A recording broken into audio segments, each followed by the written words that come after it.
viewers, welcome to another episode of ExJW Freedom Fighter. And for this episode, we're going to discuss a requested topic by one of our subscribers, which she called her name Adobong Baboy, and that is a very popular bayan here in the Philippines, Adobong Baboy. Well, she requested or he requested, I was thinking she is a woman or a lady because she is interested about this topic. And this is about surrogate motherhood. And she wants me to discuss this topic because the Watchtower or the Religion of Jehovah's Witnesses has issued in the past about this issue so many articles, and maybe in the future they will recycle those articles and presented it anew and one of their future articles. And maybe this subscriber is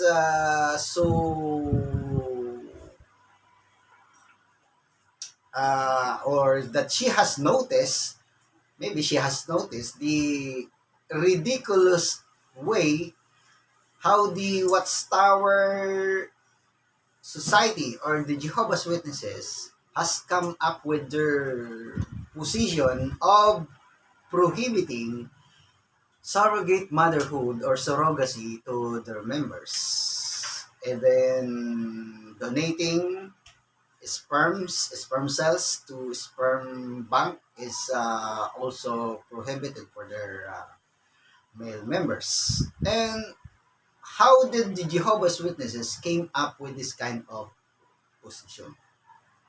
Well, without further ado, I want to introduce you to their article regarding this topic on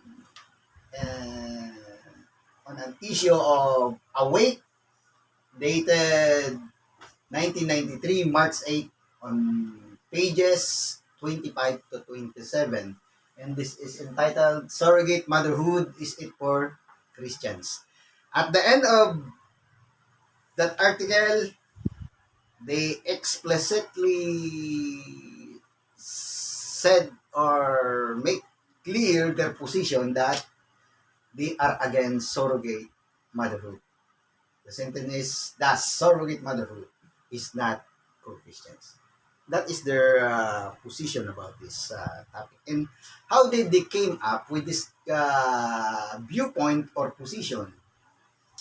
On the last subtitle of that article, the surrogate motherhood, entitled The Surrogate Motherhood on Our Marriage, on the second paragraph,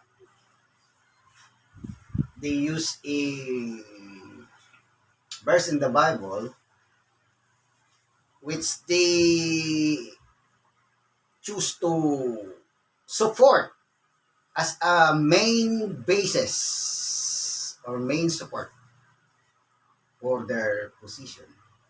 And that is Leviticus chapter 8 and verse 20, which says in their own Bible, in their own version of the Bible, you must not give your emission as semen to the wife of your associate to become unclean by it.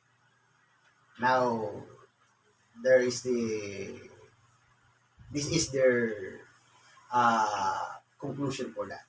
There is no biblical basis. They say that there is no biblical basis for making a distinction between insemination by intercourse or insemination artificially by donor implantation. Therefore, they said, therefore, in either case, fornication or adultery is committed when insemination is accomplished by a male other than the woman's legal husband.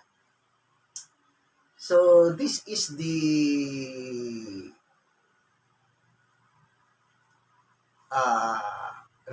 ridiculous, absurd, ridiculous, and hilarious way how the Watchtower or the Jehovah's Witnesses religion has came up with their position against surrogate motherhood.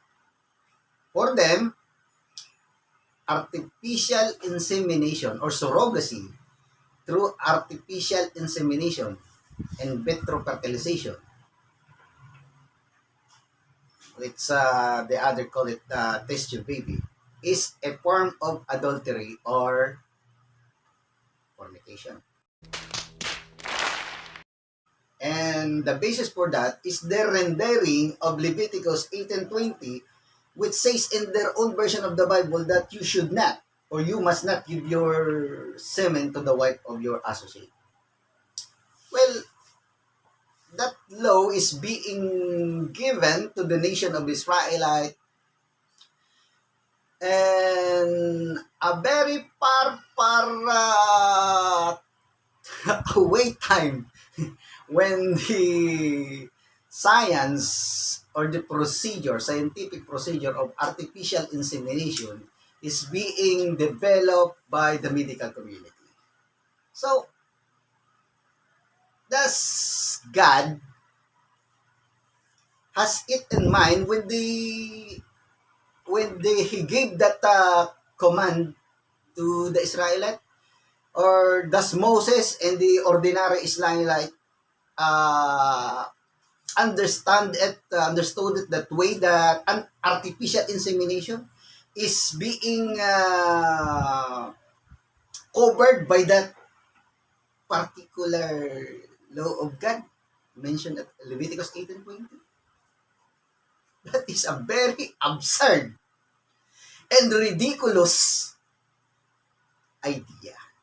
So, it is very far, not on their wildest imagination, though they conceive in the deepest part of their mind about artificial insemination or surrogacy. So, what is the real meaning of Leviticus 18:20? It is very plain. If we will going to read other English Bible, Leviticus 18:20, which I did before I discuss, or before I stand here in front of you, I checked the BibleGate.com website and look for the other translations on how they translate Leviticus 18:20. And all of those translations mentioned on that verse, Leviticus 18:20, is about sexual intercourse or about sexual action or activity. While in the surrogacy, sexual intercourse or the acts of sex or packing other woman or packing the pardon me for the word. That is the word. The clear word here. There is no such a thing on the other translation. But because of their own way of translating, altering the Bible, they use it as a basis of their twisted and misleading conclusion about this topic. So, that's it. There is no artificial insemination or surrogacy being mentioned at Leviticus 18:20. But the Jehovah's Witnesses want us to believe that surrogacy or artificial insemination is being covered by Leviticus 18:20 because of their mistranslation of Leviticus 18:20, which says, do not give your semen to the wife of your associate. Can you imagine an ordinary Israelite man giving his semen to the wife of his neighbor without having a sexual intercourse with him? We haven't. Anthropologists and historians has not mentioned of any practice like that. So if it is clear that it is very absurd. So Leviticus 18:20 is about forbidden sexual intercourse, sex act with the wife of another man. So this is the case regarding this topic which the Jehovah's Witnesses has a stand, and they are against surrogacy, and their position is based on their mistranslation and twisted interpretation of that mistranslation of Leviticus 18:20. This is the kind of the very bad theology that the Jehovah's Witnesses is feeding the minds of their members. That is why we will not be surprised that this kind of conclusion or interpretation regarding this topic is also the kind of conclusion they have given or they are believing about the blood transfusion that has caused many deaths to their members. And they admitted that, and their magazines and many of their broadcastings that many of their members have succumbed to death because of standing firm in their belief that blood transfusion is not or is prohibited by the Bible, even though the Bible is not saying that, just like in this case.